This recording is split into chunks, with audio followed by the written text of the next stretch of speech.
अभी मैं मौजूद हूँ, यह प्रयागराज जनपद है और मैं आपको बताना चाहता हूँ दीपावली के दिन ही मारपीट हुई थी।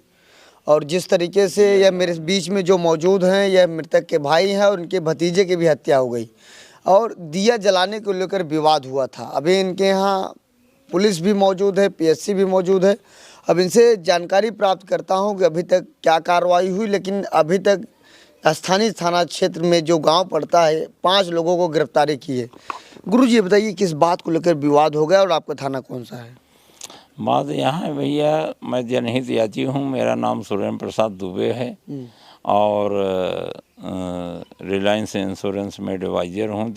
सहज जन सेवा केंद्र से ही अपना जीविकोपार्जन करके अपने परिवार का पालन पोषण ऐसे चल रहा है जी। ये मेरे बगल में यहाँ घर के पीछे भी घर था पहले, आज भी है आबादी में। उसके बगल मेरी 1 बीघा 9 बिस्सा 529 का भूमधरी ज़मीन है। पहला इन्होंने कब्जा मेरा भूमधरी पे किया, उस समय सपा शासन था जी, आरोपियों ने। हाँ, आरोपियों ने वहाँ साड़ा से इन बहादुर और पंधारी यादव ये सब तमाम लोग मदद कर दिए और इसको कब्जा करवा दिए। तो उसी समय से इनकी दबंगई बढ़ी। तो हमारा परिवार सब कमज़ोर था, तो हमने कहा जाने दो, इतना कब्जा किया है अब बैठ जाइए। लेकिन इसका मनोबल बढ़ा। उसके बाद 15 बीघा तालाब 435 उधर कब्जा किया और वहाँ से खूब धान उगाही आने लगा। इसका मनोबल बढ़ता गया। इसके बाद 547 तमीन प्रति चिंतामणि यही परिवार सब कब्जा किए हैं। इसके बाद 550 जो सरकारी नाली है उसको भी यही पूरे सब परिवार यहाँ से वहाँ तक कब्जा कर लिए हैं। 6-7-8 कड़ी की नाली है, सरकारी नाली। और इसके बाद वहाँ जो राज्य सरकार 517 का राज्य सरकार बना करके जो हम विवादित जगह जहाँ इन्होंने मारपीट किया है उसके बगल ये हवेली बना ली है। उस समय हवेली में चेयरमैन बोर्ड ऑफ रेवेन्यू से जांच कराया था। तत्कालीन डीएम राजीव अग्रवाल ने राम प्रसाद पटेल को लेखपाल को सस्पेंड करते हुए 21/7/2008 को राज्य सरकार में निहित किया था। और उसके बाद ये जो है एक अशोक भव्या एडवोकेट हैं, उनके माध्यम से इनका लड़का रविशंकर यादव एडवोकेट जूनियर है। ये एन के प्रकारेण वहाँ जो है 2010 में राज्य सरकार के होने के बावजूद भी तथ्यों को छुपा करके और विचाराधीन मुकदमा को छुपा करके सीआरओ से परमिशन लेके बैनामा भी करा लिए।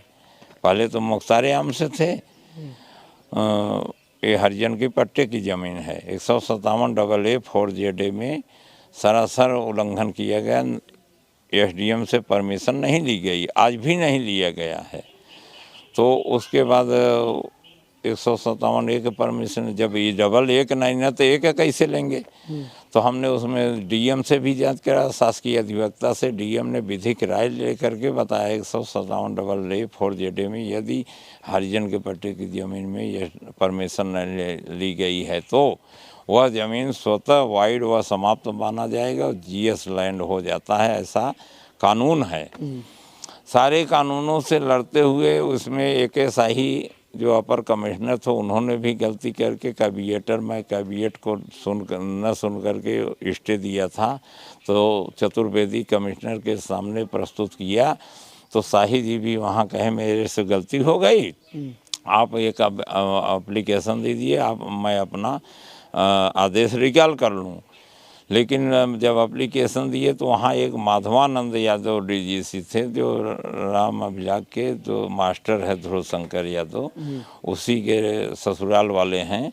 तो उनकी चाल थी साठगांठ। तो उन्होंने लिखित अभिमत क्या अपर कमिश्नर लिखित अभिमत माधवानंद को दिया। तो हाँ, जब ऐसा किए तो मैंने विधि परामर्शी प्रमुख सचिव उत्तर प्रदेश शासन को भेजा, इन लोगों का जांच करा दिया अपर कमिश्नर का। तो ये जो है जब घबरा करके तुरंत रिमांड कर दिया एसडीएम हडिया को कि विस्तृत साक्ष्य का अवसर प्रदान कर पक्षों को सुन करके विधि सम्मत आदेश पारित करें 2009 में। उसके बाद फिर आया तो यहाँ विस्तृत साक्ष्य के अवसर के लिए तो ये इनका वकील जो है ये अशोक भव्या कहीं सचंडी यज्ञ कहीं आला वाला लेके भागने लगे। तो 2012 में मैं जनहित वो डायरेक्शन कराया हाई कोर्ट से, फिर भागते रहे। फिर इनके पास जा कर के कोर्ट ऑफ कंडम किया एसडीएम के खिलाफ। नॉट ऑर्डर मेंटेन पे जस्टिस अंजनी कुमार मिश्र ने कहा कि क्यों ना आपके ऊपर 50,000 जुर्माना लगा दें। तब जाके कहन साहब वो दूसरे एसडीएम की गलती थी, हमको समय दिया जाए, हम ऑर्डर कर देते हैं। जब 21/7/2008 को स्पष्ट ऑर्डर हो गया 157AA कोई नहीं परमिशन था, राज्य सरकार हो गया, तो फिर क्या ज़रूरत। फिर वहाँ जा कर के ये 42 दिन का समय हाई कोर्ट दिया था। 45वें दिन समय दिए, हम कहा साहब अगर नहीं ऑर्डर करेंगे तो मैं फिर हाई कोर्ट जाऊंगा। आपसे लड़ाई नहीं, भूमाफिया से मेरी लड़ाई है, तो न्याय चाहिए। तब उसको जा कर के पूरी ऑर्डर किए हैं। पूरा ऑर्डर करने के बाद फिर ये खतौनी पे नहीं चढ़ने दे रहा था, तो 29/12 को एक रेस्टोरेशन भूमाफिया राम अभिलाख डाला।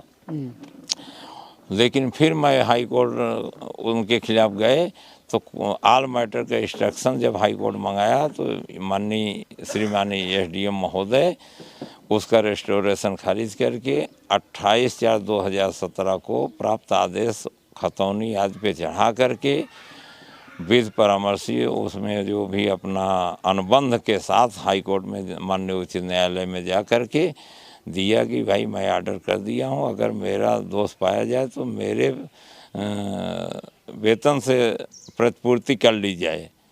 सब मेरे पास कागज़ है।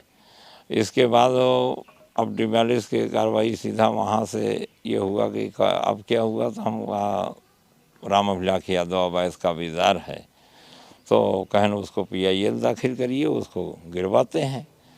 तो वहाँ डेटा ही नहीं आता, तो PIL से वो हो गया।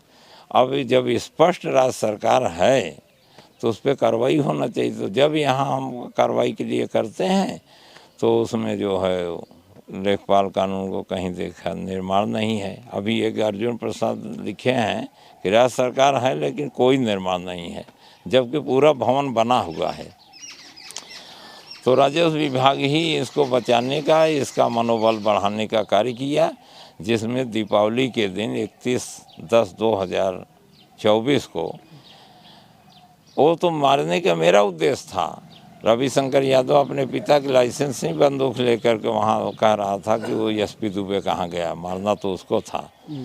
और बाकी सुनियोजित षड्यंत्र के तहत बिजमा और उनके PRO जगदीश यादव सब आए थे, और ये लोग जा कर के वहाँ षड्यंत्र के तहत मारपीट किया, जिसमें जा कर के मारपीट करके और बाहरी बदमाशों को बुला करके पीट करके मेरे भाई मेरे भतीजे का हत्या कर दिए।